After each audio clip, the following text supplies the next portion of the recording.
Good morning students, welcome to our YouTube channel.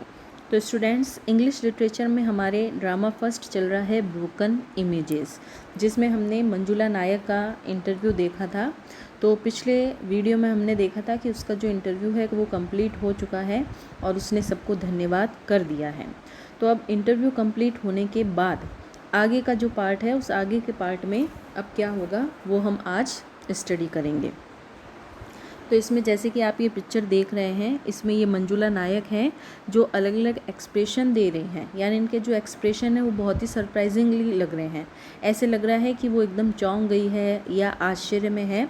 तो ये सारा आश्चर्य उन्हें क्यों हुआ है, यानी वो इतनी सरप्राइजिंगली ये एक्सप्रेशन क्यों दे रही है, तो उसके बारे में आज हम जो स्टडी करने वाले हैं वो जानकारी आपको मिल जाएगी।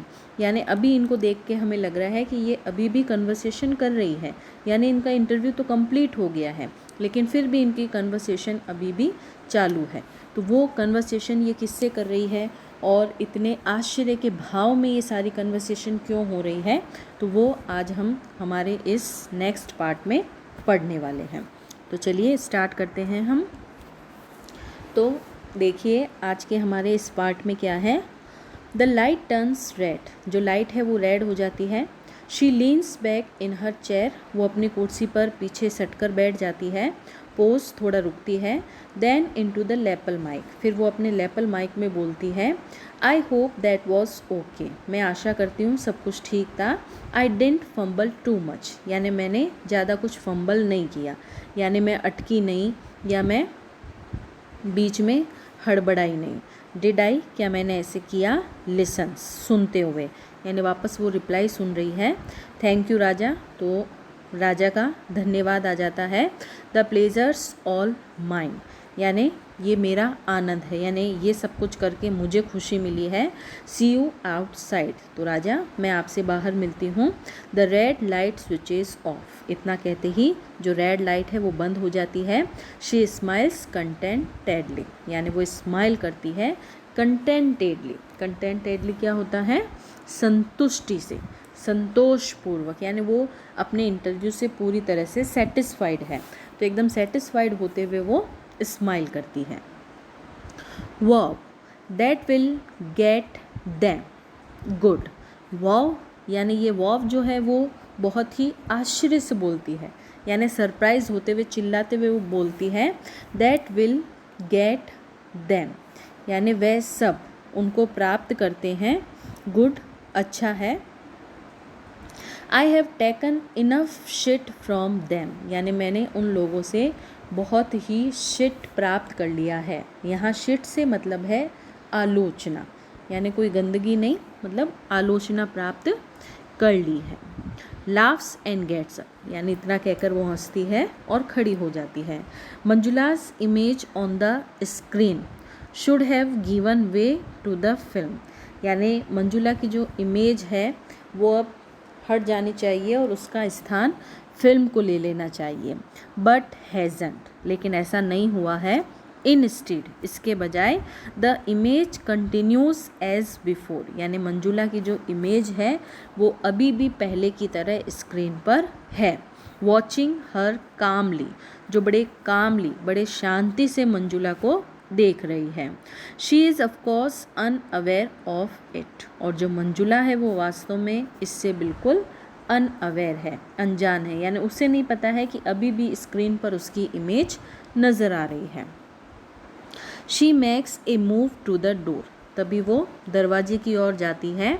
इमेज, तो उसकी इमेज उससे बोलती है, यानी उसकी खुद की जो छवि है, उसकी जो प्रतिमा है वो उससे बोलती है, वेयर आर यू गोइंग, तुम कहाँ जा रही हो। स्टार्टल्ड, यानी मंजुला एकदम स्टार्टल्ड हो जाती है, चौंक जाती है, आश्चर्यचकित हो जाती है। मंजुला स्टॉप्स, मंजुला रुकती है। एंड लुक्स अराउंड, अपने चारों तरफ देखती है। टचेज हर ईयर पीस, यानी जो ईयर पीस उसने लगा रखे हैं वो उनको छूती है। टू चेक, ये जांचने के लिए, if the sound come from there, कि कहीं आवाज़ उन ईयर पीस में से तो नहीं आ रही है। एंड मूव्स ऑन, और फिर आगे बढ़ती है। You can't go yet Manjula, Manjula आप अभी नहीं जा सकती है, यानी आप अभी यहाँ से नहीं जा सकती है। मंजुला लुक्स राउंड बेफल्ड, यानी मंजुला बेफल्ड होकर, यानी वही बौखलाहट में हक्का बक्का होकर चकरा कर अपने चारों तरफ देखती है। And sees that her image continues on the screen, और वो पाती है कि उसकी जो इमेज है वो अभी भी स्क्रीन पर दिखाई दे रही है। शी डज ए डबल टैक, यानी उसको लगा कि शायद उसे डबल टैक लेना पड़ेगा, यानी दोबारा से ये सारी जो प्रक्रिया है वो उसे करनी पड़ेगी, यानी शायद पहले हुआ नहीं है। फ्रॉम नाउ ऑन, यानी अब तक, थ्रू आउट द प्ले, यानी ये जो पूरा प्ले है उस प्ले के दौरान Manjula and her image react to each other, यानी मंजुला और उसकी इमेज जो है वो एक दूसरे के प्रति ऐसे रिएक्ट कर रही है, ऐसे प्रतिक्रिया करती है जैसे कि एज दो देवर बोथ लीव कैरेक्टर्स, जैसे वो दोनों ही लीव कैरेक्टर्स हों, यानी जीवित पात्र हों, सजीव पात्र हों। Manjula, oh God am I still on, हे भगवान क्या मैं अभी यहीं हूँ, यानी अभी भी मैं पर्दे पर दिखाई दे रही हूँ। कन्फ्यूज्ड, वो थोड़ा कन्फ्यूज सी नज़र आती है, भ्रमित नज़र आती है। She rushes back to the chair, वो पीछे अपनी कुर्सी की तरफ हटती है। एंड स्टॉप्स, और रुक जाती है। इमेज, तभी उसकी इमेज कहती है यू आर नॉट, तुम अब पर्दे पर नहीं हो। द कैमरा इज़ ऑफ, क्योंकि कैमरा तो बंद हो गया है। मंजुला, इज़ इट, क्या ऐसा है? देन, तब, हाउ, कैसे, फिर मैं कैसे नज़र आ रही हूँ। Image, you are standing up, तुम खड़ी हो। If the camera were on, अगर कैमरा ऑन होता, I would be standing up too, तो अभी मैं भी खड़ी होती। आई एम नॉट, लेकिन मैं तो खड़ी नहीं हूँ। Manjula, is this some kind of a trick, क्या ये मेरे साथ कोई ट्रिक हो रही है, यानी कि कोई चालाकी की जा रही है, मेरे साथ कोई चालाकी खेली जा रही है। इनटू हर लैपल माइक, वो अपने लैपल माइक में बोलती है hello hello, can you hear me, क्या तुम मुझे सुन सकते हो। How come I am still on the screen, मैं अभी भी स्क्रीन पर कैसे नज़र आ रही हूँ। Raja, hello, is there a technical hitch, क्या कोई टेक्निकल हिच आ गई है, यानी कोई तकनीकी समस्या आ गई है। इमेज, नो हिच, तो उसकी इमेज कहती है कि कोई ऐसी समस्या नहीं है, कोई रुकावट नहीं है। मंजुला टू द इमेज, तो मंजुला अपनी ही इमेज से कहती है but how, who are you, तुम कौन हो। How has the tape got stuck, यानी ये जो टैप है वो स्टक क्यों हो गया है, चिपक क्यों गया है। Calls out into the mike, यानी वो माइक में ज़ोर ज़ोर से पुकारती है राजा राजा, हेल्प हेल्प, मदद करो मदद करो। इमेज, तो उसकी इमेज क्या कहती है। What are you screaming for, आप इतना क्यों चिल्ला रही हैं। What are you afraid of, आप किस बात से डर रही हैं। इट्स ओनली मी, ये सिर्फ मैं हूँ, यानी मैं ही तो हूँ, फिर आप क्यों डर रही हैं। मंजुला, मी, यू, यानी मैं, यानी कि आप। Image, Manjula to herself, अपने आप से कहती है दिस इज़ एब्सर्ड, यानी ये तो बहुत ही एब्सर्ड लग रहा है, बेतुका लग रहा है। इमेज, क्वाइट, यानी उसकी जो इमेज है वो एकदम शांत हो जाती है। A long pause while Manjula refuses to acknowledge, यानी एक लंबा ठहराव आ जाता है जब मंजुला ये एक्नॉलेज करने से मना कर देती है, यानी ये मानने से मना कर देती है the presence of the image, प्रतिमा की जो उपस्थिति है उस उपस्थिति को मानने से वो क्या कर देती है, इनकार कर देती है, यानी उसे बिलीव नहीं है। Then she slowly looks up, फिर वो धीरे से ऊपर देखती है। द इमेज स्माइल्स, जैसे ही वो ऊपर देखती है तो उसकी जो इमेज है वो नज़र आती है। इमेज, ए गुड स्पीच, आपका स्पीच अच्छा था। आई मस्ट से, मुझे कहना चाहिए। माई कॉम्प्लीमेंट्स, आपके साथ मेरी शुभकामनाएं हैं। एन एक्सीलेंट परफॉर्मेंस, आपकी परफॉर्मेंस भी शानदार थी। द व्यूअर्स लव्ड इट, दर्शकों ने इसे पसंद किया। ऑल 2 मिलियन ऑफ दैम, जितने भी 2 मिलियन दर्शक हैं उन सभी ने। मंजुला, बट द फिल्म, लेकिन फिल्म का क्या हुआ। हैज़ेंट इट स्टार्टेड, क्या फिल्म शुरू नहीं हुई है। Image, oh screw the film, film को छोड़ो। इट्स ओफुल एनीवे, वैसे भी वो बेकार ही होने वाली है। मंजुला, आई टोल्ड दैम, मैंने उनसे कहा था। इट वॉन्ट वर्क, कि ये काम नहीं करेगा, यानी वो टेलीविज़न स्टूडियो वालों की बात कर रही है। यानी उसका कहना है कि मैंने पहले ही कहा था कि ऐसी कोई फिल्म ना बनाए, शायद वो काम नहीं करेगी। यानी उसे लग रहा है कि वास्तव में उसकी जो फिल्म है वो बेकार साबित हो गई है। A telefilm needs lots of movement, क्योंकि जो एक टेलीफिल्म होती है, लघु कथा जो होती है, उसको बहुत से मूवमेंट की आवश्यकता पड़ती है, बहुत ज़्यादा उसमें गतिविधि होनी चाहिए। डिफरेंट लोकेशंस, अलग अलग उसके स्थान होने चाहिए। पास होनी चाहिए, उसमें एक अलग गति होनी चाहिए। एक्शन होना चाहिए, ड्रामा होना चाहिए। A good novel does not necessarily make a good film, ज़रूरी नहीं है कि जो एक नॉवल अच्छा हो वो एक अच्छी फिल्म बने। आई आर्ग्यूड, मैंने उनसे बहस भी की थी। बट दे वर परसिस्टेंट, लेकिन वो सभी परसिस्टेंट थे, यानी अपनी बात पर अड़े हुए थे।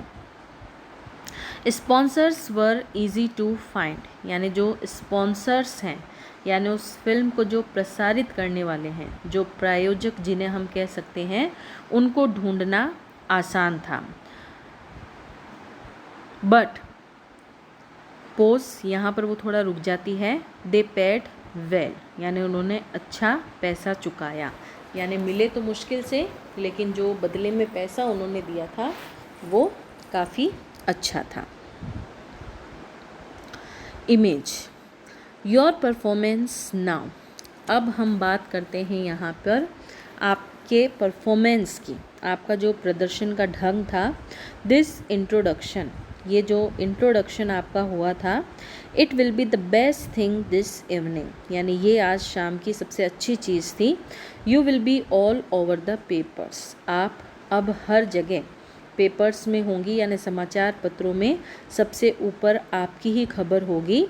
You have manage to upset a lot of people, यानी आपने बहुत से लोगों को अपसेट करने का, परेशान करने का प्रबंध कर लिया है, यानी आप बहुत से लोगों को अब परेशान करने वाली हैं।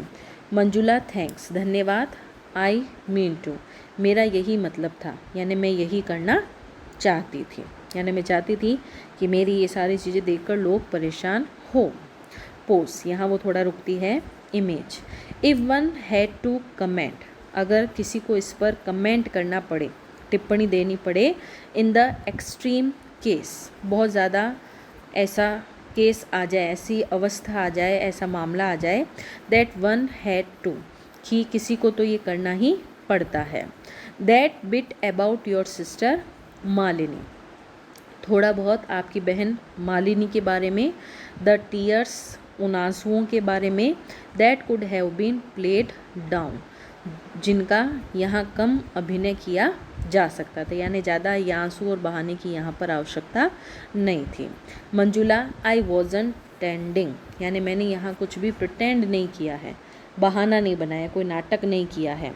आई लव्ड हर, मैं वास्तव में उससे प्रेम करती हूँ। Pose, I love her still, अब तक। I don't think I have ever been as close to anyone else, मुझे नहीं लगता कि जितना मैं उसके क्लोज थी उतना मैं आज तक कभी किसी के क्लोज रही हूँ। Image, it was a close bond, क्या आपका जो उससे बॉन्ड था, जो बंधन था, वो बहुत गहरा था।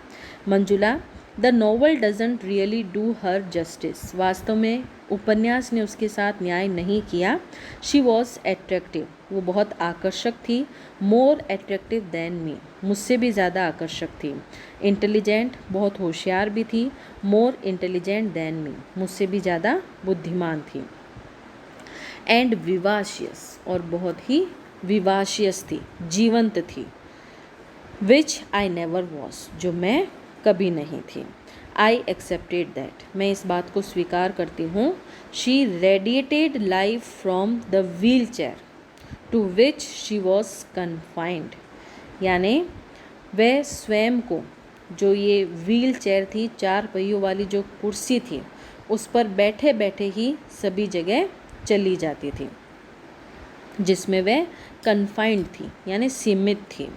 आई have always been reconciled to being the second best, यानी मैंने हमेशा से दूसरी अथवा दूसरे स्थान पर सबसे अच्छी बनने का रिकॉन्सिल्ड कर लिया था, यानी समझौता कर लिया था। यानी मैंने समझौता कर लिया था कि नंबर 1 पे हमेशा वही रहेगी, सेकंड नंबर पर अगर कोई अच्छा है, कोई समझदार है, तो वो कौन रहेगी? मंजुला नायक रहेगी। ऐसा मंजुला नायक का मानना था।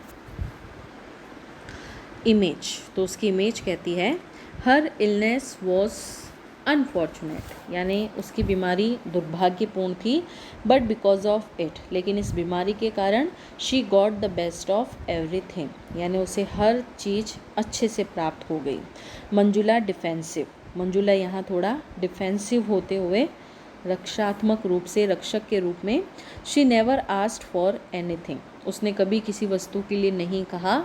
सून आफ्टर हर बर्थ, उसके जन्म के तुरंत बाद, the moment the gravity of her situation was realised, यानी जिस पल ये पता चला कि उसकी जो सिचुएशन है उसकी ग्रेविटी क्या है, ग्रेविटी गंभीरता, यानी जैसे ही उस गंभीरता को महसूस किया गया। My parents move to Bangalore, मेरे माता पिता बेंगलोर चले गए। Took a house in the Koramangala extension, और वहाँ जाकर उन्होंने कोरामंगला एक्सटेंशन में एक मकान ले लिया। She became the searches for a phrase, यानी यहाँ वो एक फ्रेज की तलाश करती है, यानी उचित पंक्ति उसके लिए वो क्या बोले उसकी वो तलाश करती है। एंड देन सेटल्स फॉर, और फिर तैयार हो जाती है। The apple of their eye, यानी वो हमेशा क्या बनी रही? उनकी आँखों का तारा। When she was old enough to go to school, जब वो इतनी पर्याप्त बड़ी हो गई कि स्कूल जा सकती थी, a teacher came home to teach her English and mathematics, तो एक टीचर घर पर ही बुलाया जाता था जो उसे इंग्लिश और मैथ्स पढ़ाता था। Everything else she read up for herself, यानी बाकी सब वो अपने आप ही पढ़ती थी, जैसे हिस्ट्री है, फिलोसॉफी है, दर्शन शास्त्र, एनाटॉमी है। एनाटॉमी क्या होता है? शरीर विज्ञान। She was hungry for life, वो भूखी थी, और किसके लिए भूखी थी? जीवन के लिए भूखी थी। गॉबल्ड इट ऑल अप, यानी वो सब कुछ गॉबल्ड कर लेना चाहती थी, यानी गटक लेना चाहती थी, यानी सब कुछ समझ लेती थी, जो भी उसको समझाओ आप वो समझ लेती थी। इमेज एंड यू, और तुम, तुम्हारा क्या? Manjula, I have often wondered, यानी मुझे अक्सर ये आश्चर्य था, whether I would have been as bright if I would receive all that love and attention, कि मैं भी शायद इतनी ब्राइट होती, इतनी बुद्धिमान होती यदि मैंने भी सब प्यार तथा ध्यान प्राप्त किया होता, यानी जितना प्यार और जितनी केयर मालिनी को मिल रही थी, अगर वो सारी केयर और लव मुझे भी मिलता तो शायद मैं भी इतनी बुद्धिमान होती। इमेज, नो यू वुडंट, नहीं आप ऐसा नहीं करती। लेट्स फेस इट, इसका सामना करो, हमें इसका सामना करने दो। मंजुला डिफेंसिवली, फिर से रक्षात्मक तरीके से। I did right A best seller, यानी मैंने जो पुस्तक लिखी है वो बेस्ट सेलर है, यानी उसकी जो बिक्री है वो बहुत ही अच्छी हुई है। इमेज, दैट्स ट्रू, इमेज कहती है ये बात तो सच है, यानी ये बात आप बिल्कुल सही कह रही हैं। तो ये हुआ हमारा आज का जो इसका पार्ट था वो कंप्लीट। अब हम बात करते हैं यहाँ पर एडिशनल क्वेश्चंस की, यानी हमारे कुछ एडिशनल क्वेश्चंस जो अब तक हमने पार्ट पढ़ा है उसमें जो भी मोस्ट एग्ज़ाम के पॉइंट ऑफ व्यू से देखते हुए अगर हम करें तो ये कुछ क्वेश्चन है, देख लीजिए। पहला क्वेश्चन है, what is Manjula's response to the charge of writing her new novel in English, यानी मंजुला ने जो नया उपन्यास लिखा था अंग्रेजी में, उसे अंग्रेजी में लिखे जाने के आरोप पर उसकी क्या प्रतिक्रिया रहती है, यानी वो क्या रिएक्शन देती है। तो उसका आंसर क्या होता है, Manjula says that if she had foreseen how many people she would upset by writing in English. Manjula कहती है अगर मुझे पहले ही ये अनुमान होता कि इंग्लिश में लिखकर मैं कितने लोगों को अपसेट करने वाली हूँ, she really would not have committed that folly, तो वो कभी ऐसी मूर्खता या ऐसी गलती नहीं करती। She further says that it was not the matter of conscious choice. उसने कहा कि ये कॉन्शियस चॉइस का मैटर नहीं था, यानी कोई सोची समझी कोई चाल नहीं थी या सोचा समझा कोई फैसला नहीं था। She wrote the novel in English because it burst out in English. उसने ये नॉवल इंग्लिश में लिखा क्योंकि ये नॉवल इंग्लिश में ही फूटता, यानी अच्छा जो फेमस होता है ये नॉवल वो इंग्लिश में ही होता। इट सरप्राइज्ड इवन हर, यानी इस नॉवल ने इतना ज़्यादा जो फेमस हुआ है उससे वो खुद भी क्या हुई है, सरप्राइज हुई है। अगला क्वेश्चन रहेगा आपका, why does Manjula not agree to submit her for प्रायश्चित, यानी मंजुला प्रायश्चित के लिए अपने आप को समर्पित करने के लिए क्यों सहमत नहीं होती है, यानी जो भी प्रायश्चित है उसमें वो खुद समर्पित क्यों नहीं है। तो उसका आंसर क्या है, it is a novel dedicated by Manjula to her sister's memory, यानी ये जो नॉवल है वो मंजुला ने लिखा है किसके लिए, अपनी बहन मालिनी की जो यादें हैं उन यादों को समर्पित करने के लिए। She wants to say that, वो कहना चाहती है, it is her affection and true love for Malini, यानी ये मालिनी के प्रति उसका स्नेह और प्रेम है। That the subject matter is so elegantly arranged in the novel, कि जो विषय वस्तु है उसको नॉवल में इतने अच्छे ढंग से व्यवस्थित किया गया है। She lays emphasise on the contents of novel being all Indian, यानी जो भी कंटेंट जो भी सामग्री उसने इस नॉवल में काम में ली है वो सारी की सारी इंडियन है। ऑन द अबाउ ग्राउंड्स, चाहे ऊपर से देखें, Manjula denies any need of expression in regret और प्रायश्चित, इसीलिए मंजुला कहती है कि यहाँ पर रिग्रेट की या प्रायश्चित की कोई आवश्यकता नहीं है, यानी यहाँ पर प्रायश्चित करना पड़े ऐसी कोई बात नहीं है, क्योंकि मैंने प्रायश्चित करने वाला कोई कार्य ही नहीं किया है। तो ये यहाँ पर कंप्लीट हुआ हमारा जो ड्रामा फर्स्ट है ब्रोकन इमेजेस उसका पार्ट, और उसमें जो ये 2 एडिशन क्वेश्चन बने हैं विद आंसर दिए हुए हैं, इनको आपको अपनी कॉपी में अटेंड करना है। Thank you.